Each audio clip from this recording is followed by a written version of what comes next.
I am Mel Davis, a former NBA basketball player.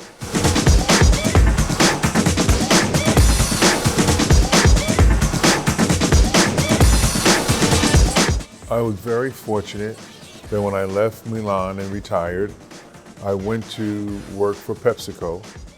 And when I was with PepsiCo, I was building restaurants. I have a degree in marketing, and it was Kentucky Fried Chicken, Pizza Hut, and Taco Bell. And I enjoyed that. It was very nice for 7 years. And then David Stern gave me a call and asked me to come to the NBA to help him with a new program to develop the young players, the rookies, to help them orientate them coming into the league and help them with their transition out of the league. And so I left PepsiCo and I joined the NBA. It was very nice, very rewarding to help the NBA blossom and grow and to develop the young players.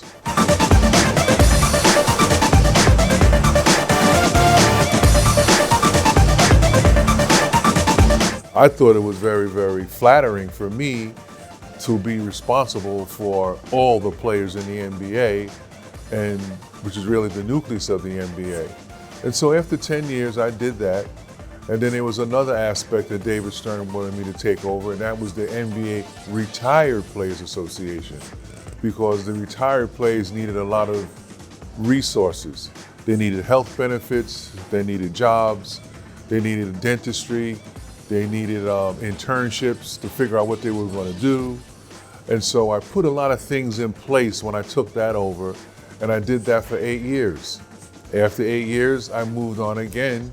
My alma mater, St. John's University, the president, he gave me a call and asked me to come back to St. John's. I went back to St. John's and helped them very similar with the student athletes, men and women. And I helped them as well.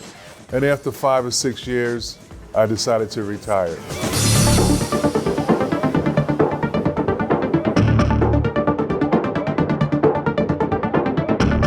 My personal opinion, if the money is on the table, you must take the money, because you can always go back to school and acquire your degree.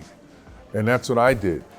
Because if you think about it, working, it takes you a much longer time to accumulate the money that is on the table. So if you have the opportunity, and if it's guaranteed, I would suggest that you sign the contract. But for many players, have a plan B. Because if you do get into the NBA and you don't sustain your position there, you got to fall back on something. So what else can you do in life? You have a degree, you have a skill, you have contacts to get another position, or you have a family business. But always have a plan B, because that's important. You can't play forever. Some of the players like Kobe Bryant, who's a dear friend, Kevin Garnett, Jermaine O'Neal, these players I help with their transition into the NBA. All you can do is give them advice. Sometimes they take it and sometimes they don't. Unfortunately, some guys have fallen on difficult times because they did not listen and they did not take the advice and the resources. But that's few. But many of them, majority of them, they took the advice. And I'm happy to say I played a small role in helping them make those decisions.